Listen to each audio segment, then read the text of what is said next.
안녕하세요. 오늘 저희가 한번 깊이 파고들어 볼 이야기는요. 바로 경기도 포천시의 교육실험, 포천 에듀캠프입니다. 저희가 관련 칼럼들을 쭉 검토해 봤는데요. 네, 저도 흥미롭게 봤습니다. 이게 유명 대학 보내기. 아주 그냥 목표가 확실하죠. 그렇죠. 아주 직설적이에요. 이걸 위해서 서울의 유명 학원 강사까지 초빙을 했다는 건데 어떻게 보면 수도권 쏠림 현상 속에서 지방 교육이 얼마나 절박한가 이걸 보여주는 시도다 이런 평가도 있더라고요. 네, 현실을 좀 인정한 거다 이렇게 볼 수도 있겠죠? 하지만 또 다른 한편에서는 이게 과연 맞는 방향이냐, 오히려 교육 격차를 더 벌리는 거 아니냐 이런 날카로운 지적도 만만치가 않아요. 네, 그 부분에 대한 논란이 뜨겁습니다. 그래서 오늘 저희가 이 실험이 던지는 의미 그리고 논란의 핵심은 뭔지 한번 제대로 짚어보려고 합니다. 자, 그럼 한번 시작해볼까요? 네, 좋습니다. 일단 그 포천시의 접근법이요. 그러니까 지방학생들 교육 기회를 어떻게든 만들어주려고 서울 강사까지 데려오는 거. 이런 파격적인 시도 자체는 좀 눈길을 끌긴 합니다. 그렇죠. 아무래도 좀 센세이셔널하죠. 공교육만으로는 좀 부족하다. 이런 현장의 목소리를 반영해서 사교육 자원까지 끌어온 셈인데 어떻게 보면 교육 문제는 결국 입시다. 이 불편한 현실을 그냥 정면으로 인정한 것 같기도 하고요. 네, 그 현실적인 고민, 절박함 같은 게 느껴지는 대목이긴 해요. 하지만 바로 그 지점에서 좀 중요한 질문이 생기는 거죠. 그 명문대 진학이라는 단 하나의 잣대, 이게 과연 미래 사회가 요구하는 인재상, 창의적이고 다층적인 그런 인재를 키우는데 적합할까? 근본적인 질문이네요. 네, 당장의 입시 성과를 넘어서서 장기적으로 봤을 때 지역 교육이 스스로 설 수 있는 힘을 기르는 길인지 여기에 대한 성찰이 필요해 보입니다.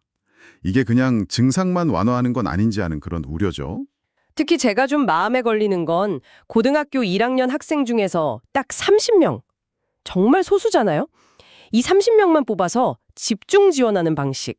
네, 그 선발 방식이요. 이게 필연적으로 선택받은 소수랑 그렇지 못한 다수. 이렇게 가를 수밖에 없잖아요? 이게 과연 처음에 의도했던 모두에게 균등한 기회를 주겠다 이거랑 맞는 걸까요? 여기서 저희가 좀 간과하기 쉬운 지점이 있는데요. 이게 단순히 선택했다, 배제했다 이 문제를 넘어서는 것 같아요. 그런가요? 네, 그 선발 방식 자체가 어쩌면 지역사회 전체의 교육에 대한 인식을 좀 왜곡시킬 수도 있다는 거예요. 마치 그 30명 외에는 가능성이 없는 것처럼 뭐랄까 그렇게 비춰질 수 있다는 거죠. 그럴 수 있겠네요. 결국 지역 안에 새로운 위계 질서 같은 걸 만들고 캠프 참여 학생이랑 비참여 학생 사이에 보이지 않는 벽을 쌓는 거죠. 그러면서 또 다른 불평등을 고착화시킬 수 있다. 이런 비판이 나오는 이유입니다. 그리고 또 하나, 그 서울 유명 강사들한테 의존하는 방식이요. 이게 계속 갈 수 있을까? 이런 현실적인 의문도 들어요. 그렇죠. 지속 가능성 문제죠.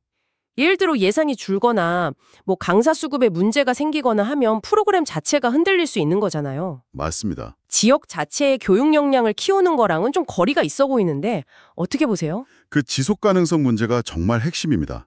이게 외부 자원에 너무 크게 기대는 구조는 단기적으로는 반짝 효과를 낼 수도 있겠죠. 네, 잠깐은요. 하지만 장기적으로 보면 지역 교육의 자생력, 스스로 뭔가 해나갈 힘을 약화시킬 수 있어요. 말씀하신 것처럼 외부 환경 변화에 취약할 뿐만 아니라 지역 교사들의 역할이나 성장, 이런 걸 위축시킬 수도 있고요. 내부 역량이 중요하군요. 네.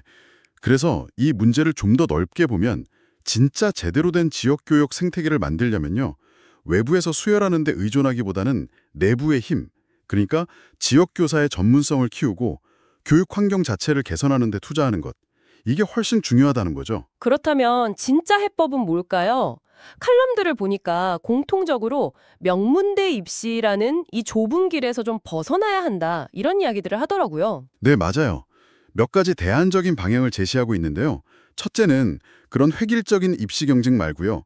그 지역만의 고유한 강점 있잖아요. 예를 들면 농업이라든지 환경 아니면 문화예술 같은 분야. 이런 걸 살린 특화된 교육과정을 만들자는 겁니다.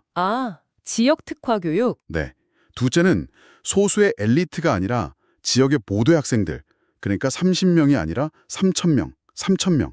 이 학생들의 기초학력이나 창의성을 키우는 데 집중하자는 거죠. 좀 더 포용적인 시스템을 만들자는 이야기입니다. 모두를 위한 교육이군요. 그렇죠.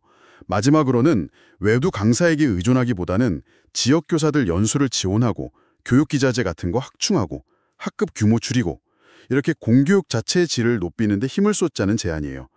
결국 내부 역량 강화가 핵심인 셈이죠. 자, 그럼 한번 정리해 보겠습니다. 포천시의 실험, 이게 지방교육의 어려움이라는 현실 문제에 어떻게든 대응해 보려는 고민에서 시작됐다는 점, 이건 분명 의미가 있어요. 네, 그 문제의식은 중요하죠. 하지만 그 방식, 명문대 입학이라는 목표 설정, 소수만 선발하는 방식, 외부 자원에 의존하는 점, 이런 것들이 오히려 교육 불평등을 심화시키고 또 장기적으로 지속 가능할까, 이런 중요한 문제 제기에 직면해 있는 상황이네요. 네, 그렇습니다. 자, 그래서 이 모든 논의가 지금 듣고 계신 당신께 던지는 질문은 무엇일까요? 결국 핵심은요.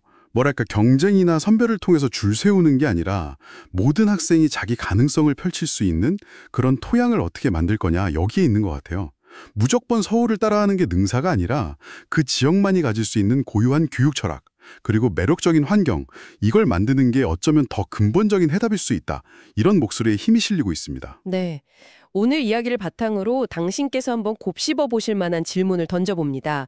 특정 대학 입시 결과 말고 우리 지역사회가 교육의 성공을 가늠할 수 있는 다른 척도는 없을까요? 특히 이렇게 다양한 역량이 중요해지는 시대에 우리 지역 교육은 어떤 고유한 가치와 강점에 더 집중해야 할까요?